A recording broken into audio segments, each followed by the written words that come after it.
for the best possible results, how far would you travel? Would you take an international flight to find a hospital that ranked among the very best in the world for the treatment of heart attacks? For the best possible results in 9 cardiac care measures, just how far would you go? St. Tammany Parish Hospital, world-class healthcare, close to home.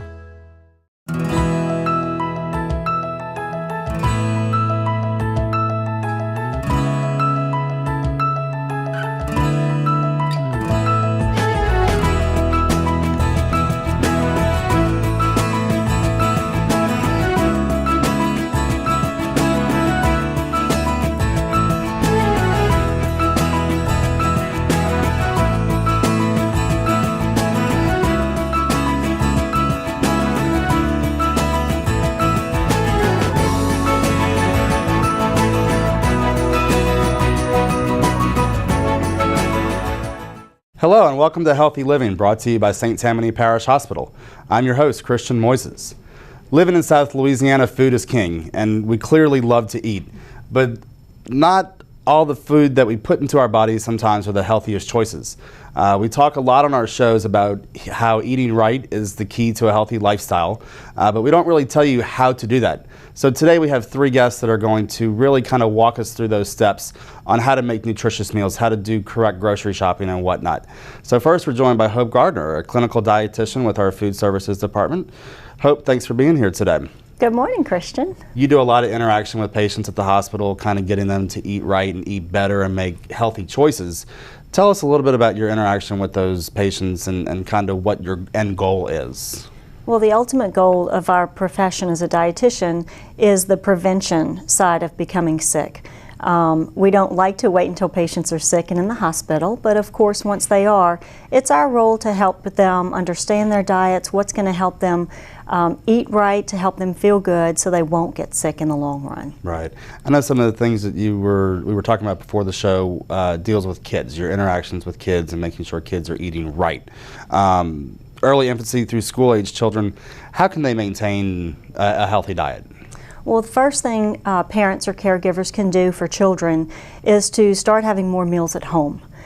Family meal time is very important. It helps decrease their incidence of developing diabetes, heart disease, as well as obesity. And that's the big upcoming focus is going to be on overweight children. It's just not healthy. No, and that's a big issue. And we're going to talk about obesity actually later on in the show with our second guest.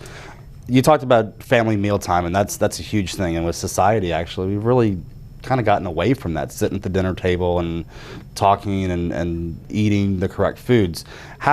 What's the best way to do that? You know, how can you get people back on track? Well, first of all, we do live very busy lives, and families are busy bustling kids here and there for soccer practice, or the commutes are long now, longer working hours, but it's still going to be important for families to have a sit-down meal at home, even if it's just once or twice a week. Right. On average, research has shown that parents only spend about 38 minutes per week in conversation with their children. That's amazing. So, you know, you think you have all this time to spend with your children, but ultimately we don't. And between the ages of 1 and 5, those children are very impressionable by having a mealtime. So yes, you know, as a family, as a parent, you want your child to learn how to behave at the dinner table. You want to provide them with a variety of foods that they may not get if you're always on the go. You want to have a good sharing time with your child. If we're only spending 38 minutes a week with conversation in our child, what's with 15 or 20 minutes 3 or 4 days a week to make it at least an hour worth of our time? And you talked about making sure you give them a variety of food and items to try. It's also a great way to kind of make sure that they're eating right. You're not eating on the go all the time, and it introduces them to those different types of foods. So, you know, you're dealing with picky eaters too, kind of feeling them out and seeing what they like and don't like. Right. On that same vein, talking about kids and healthy diet, packing nutritious lunches are really important and really key to that obesity battle and making sure that they're getting the right food at school. Give us some hints on healthy lunches and how to go about doing that. You want to make sure you give them, first of all, like we said, variety is key. Try to incorporate as many different food groups as you can. Say, for instance, a cheese stick, a sandwich. You can put some fruit in there and have a little juice box or some water. And that incorporates your breads, your meats, your dairy, and fruits. Vegetables, you can put some cherry tomatoes, celery sticks, carrot sticks, anything like that. But yes, it is easy. Put an ice pack in there and they're good to go. Now you see, you're telling us to get these kids to eat these fruits and vegetables, and we hear it all the time. How do you do that though? Because they're going to be sitting next to a kid who probably has a little Debbie brownie and a hamburger. So, how do you make that It always, right, and it always starts at home. You want your child to have something, it's very easy to somewhat manipulate your child, even if they are a picky eater, like you mentioned. You always want to serve them what you know they're going to eat. Right. If they're demanding macaroni and cheese, and they're a 3-year-old, you're not going to really want to argue with them. You want to provide them with a good variety of foods, but always give them something that you know they're going to eat. Right. If you know without a doubt, little Johnny will eat mac and cheese, by all means give them the macaroni and cheese, but include something else on the plate in just 1 or 2 tablespoon size, and let him know you have to take at least 1 bite of that, and then I'll give you more macaroni and cheese. Right. So it's just a way to encourage them, but always use the 1 bite rule. Whatever's on your plate, you have to take at least 1 bite. You don't have to swallow it, but you have to put it in your mouth. Well, we were talking about the packing a healthy lunch, and you brought up about juice drinks and whatnot. Now, juice drinks, I know there's a whole variety of them out there. Some are not so great. You want to talk a little bit about kind of which fruit juices we should be going after in the grocery store? Absolutely. First, you want to look for 100% juice. Juicy Juice, Northland Blend. You can always take your own container, a reusable container, and fill it with your own juice from home for the best bet. And it's absolutely fine to use Capri Sun or some of the other name brands, but go for the 100% juice or water, if nothing else. Kids who are not very active, if they're not outside sweating and playing a whole lot, don't need any type of juice replacements like the Powerades, Gatorades, sports drinks, those types of things. Save that for a time when they are sweating and very active. Right. And exercise. We hear it all the time. How does that tie into what you deal with your patients when you're talking to them? You're talking about healthy eating, but exercise is as important, if not more. Absolutely. And when we're talking about a 1 to 5-year-old, a healthy child is an active child.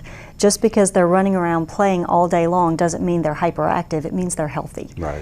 To the point where you should be out there playing with them. Get a ball and roll it back and forth on a rainy day.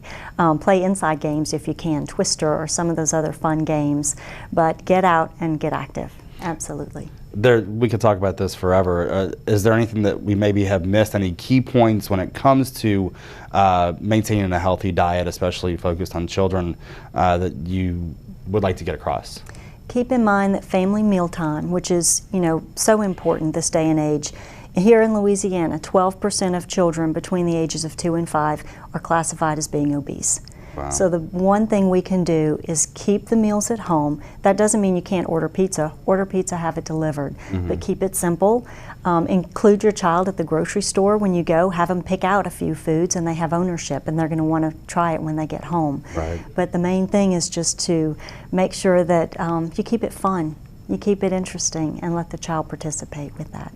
Well, Hope, thanks so much. That's a great introduction to our next segment. When we come back, we'll be talking about obesity and how to maintain that healthy weight limit. They're the movers and the shakers. They're the ones who change our world. And they deserve places designed especially for them, built with kids' specific needs in mind. The latest technology in the caring hands of our dedicated pediatric specialists and primary care physicians, helping kids feel like kids. St. Tammany Parish Hospital, world-class health care for children close to home. Welcome back to Healthy Living, brought to you by St. Tammany Parish Hospital. We were just speaking with Hope Gardner, a dietitian with the hospital, who is teaching us about healthy lifestyle choices and food choices for your children. She also was speaking about obesity, which is a great introduction to our next guest, Haley Tanner, Hi. who is a clinical dietitian with Mary Bird Perkins Cancer Center at St. Tammany Parish Hospital. And obesity is one of the things that you talk about a lot with your patients. So I kind of wanted to start off with obesity and how it is now an actual disease and what you can do to maintain a healthy weight. Okay. Obesity occurs when we start our chronic energy intake, so we're consuming more calories than we are expending.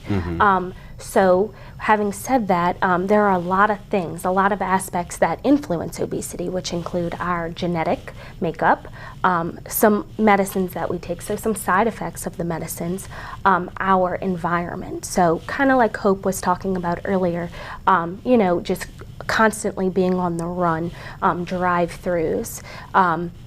So it's very hard to maintain a healthy weight, but two things that you can do, I like to say try to eat clean. So eat more whole foods, so fruits, vegetables, whole grains, legumes, and going back to the fruits and vegetables, they don't have to be your fresh produce. Sometimes that's hard to get, but you could do frozen. Frozen is just as good as your fresh. They are flash frozen at their peak of ripeness. And then canned, if you do canned, just make sure you rinse them before you eat them.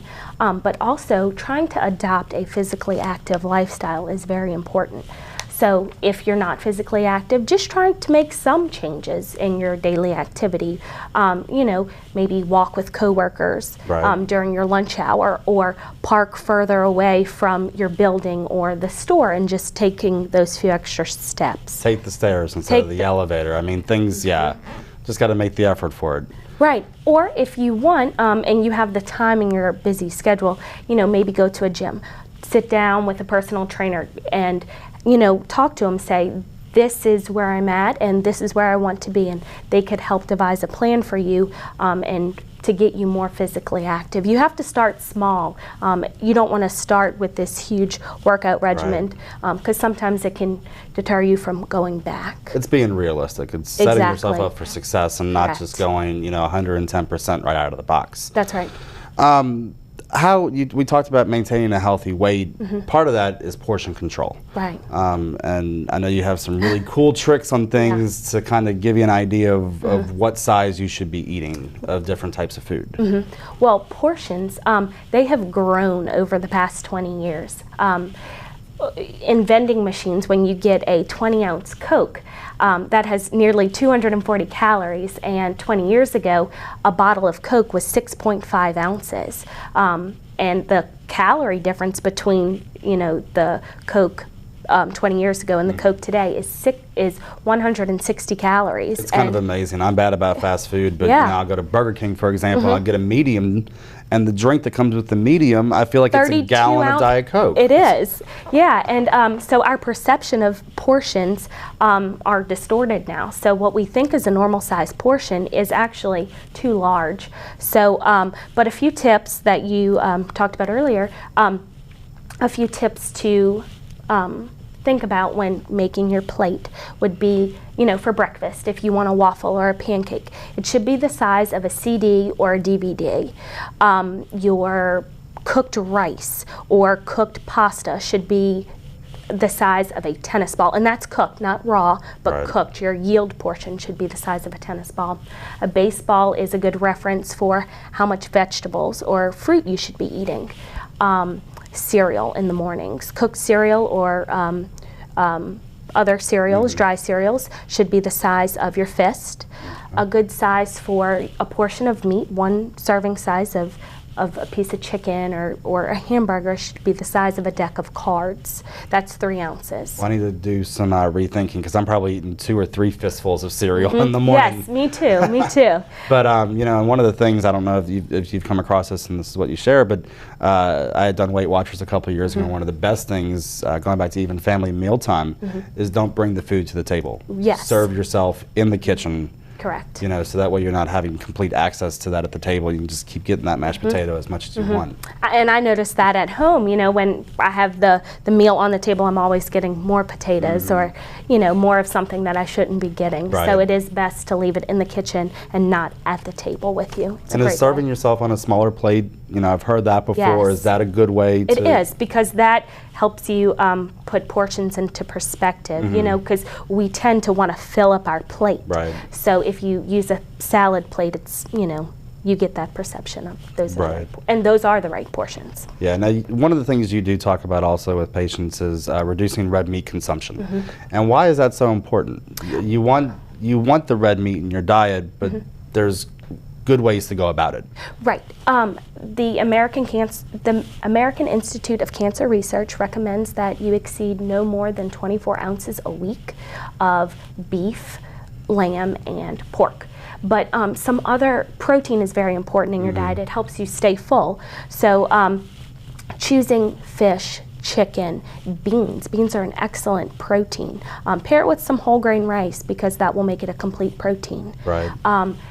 Eggs, nuts, those are great options for protein sources. And then also, you really want to limit your consumption of processed meats. So anything that's smoked or has any kind of preservatives or nitrates added to them, try to avoid those at all costs. You know, maybe instead of going to the deli or buying your processed luncheon meats, maybe bake a large turkey and slice it and use that as your lunch meat. And one of the things that you do with the Cancer Center, you have this awesome program called Fighting with Your Fork. And I definitely wanted to talk about that, kind of what you do with that program. I went to one of the most recent ones, and you made this awesome, and I imagine healthy, brie and spinach soup. Yes. And it's not just for cancer patients, though. It's a great program. So it's just, I offer a cooking demonstration once a month. My class is sponsored by Winn-Dixie, and I'm able to give every participant a cookbook.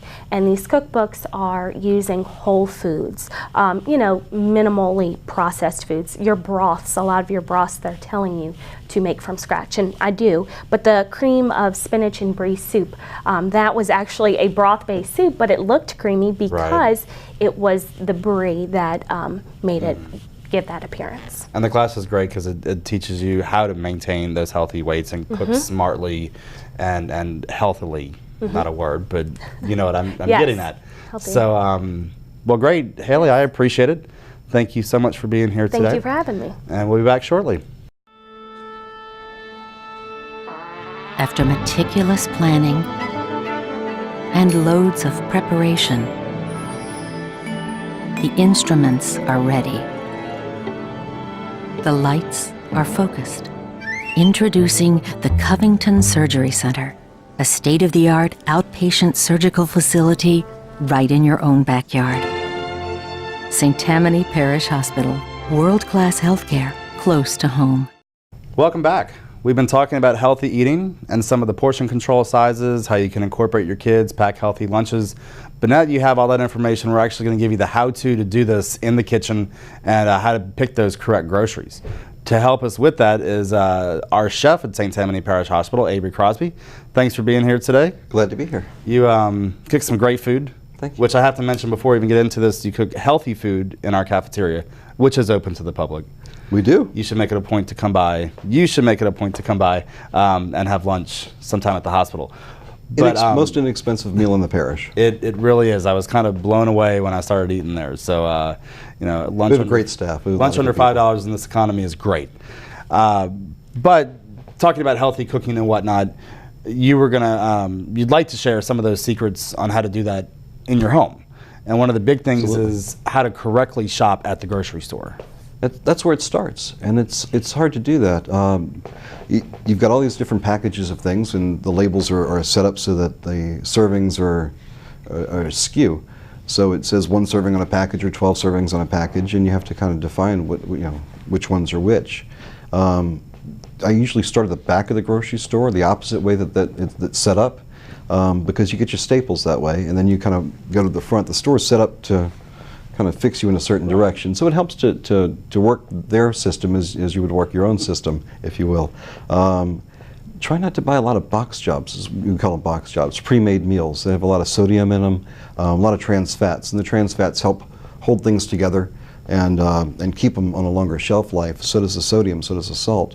But try not to buy as many of the box jobs. Go for things that are more natural, like you guys were talking about before. And they're easy, but to tell you the truth, I don't find that they're that tasty either. They're not. There's a lot more you can do going on the preparing it yourself side, and part of it being the grocery shopping, part of it being going to the markets that we have around here. We have some fantastic markets. You can buy food that's in season, and a lot of it really inexpensive compared to a grocery store. A couple of weeks ago, we were picking up lettuce, and we're paying $2 for a head of lettuce. It's 5 times the size of the grocery store lettuce. It's just magnificent bargains in some of the farmers markets. Now, you talked about how it's important to start in the back of the grocery store, not use their pre-designed system. Right. Many people may not even realize that grocery stores are designed like that on purpose. Millions of dollars in marketing to make sure we shop the right way. What's the importance of starting in the back and working your way up? Well, you want to find your staples. You know, you want your bread, your milk, your eggs. All those basic things are towards the end of your shopping trip. And granted, that's refrigerated section, and you're worried about having the groceries in your cart for any length of time. But your grocery shopping is not going to last more than 45 minutes. It's not like it's going to sit in your basket for something that's going to inhibit the growth or mess up the growth. So.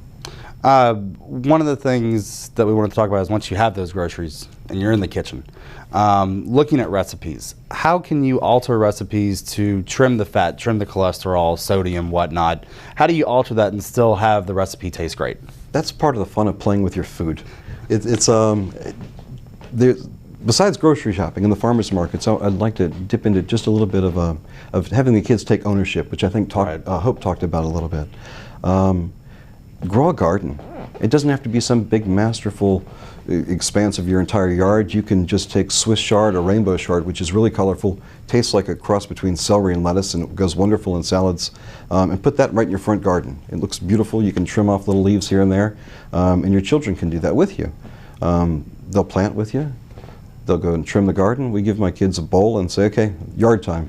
And they go out with a pair of scissors and they'll walk around and snip a little bit off of each one and make a bowl of salad out of our yard. Right. Because they've planted the plants. They know which ones are edible. And they didn't always like it at first. You know, there's that one bite rule. And but having ownership, they started to get a little more into it, and now they're very proud to do it. So it's educational and it's healthy, because I mean... Well, and the true test is when their friends come over. If their friends come over and they don't like the food that we have in our salad that came from the yard or in part from the grocery, then we knew we didn't do so well. But their kids were pretty interested in it. Their friends were pretty interested in it. They enjoyed it. No, and it's fun, and it's good family bonding time, too. I mean, growing up, my grandfather always had a garden in the back with carrots. Exactly. I'd want to dig them up early. He's like, no, they have to grow, let them grow. But everything in its season. It got me eating vegetables. So, and vegetables right out of the ground, which is organic, and it's free. It is. So, you can go to the feed store and pick up a pack of seeds for $2 and have more than you'll ever use in any given time. I want to reinforce, kind of going back to the grocery store real quick. Haley was kind of talking about this earlier. Fresh versus frozen, cans, whatnot. Fresh, of course, is always the best option. It's always best, but it's not always available in that season. And you get to the point where you want to make a recipe a certain way. Some frozen foods are better than others. If you look at the ingredients and it has 2 or 3 ingredients, and the main ingredient is the peas that are on there, you're probably going to be okay. If you're buying something with a frozen pack of sauce, you're probably edging on over something you may not want to go into. Right. One of the things, talking about when you're reading labels at the grocery store, what are some of the key things that you should be looking for? You talked about, servings, but when it comes to daily percentage values of cholesterol and sodium, what are some of the key things in terms of making the best choices? The 3 big things to look for, I guess, are the fat, the sodium, and the carbohydrates. And the fat's at the top of the label when you look at it, and the one that you don't want to have is the trans fat. You can live with the other ones, and they're probably going to be fine. The trans fats are the ones that are not a natural fat, and it does terrible things to your body. You don't want to play with that. The government's asking us to reduce these. Whole cities, in fact, are asking to remove them from the plates.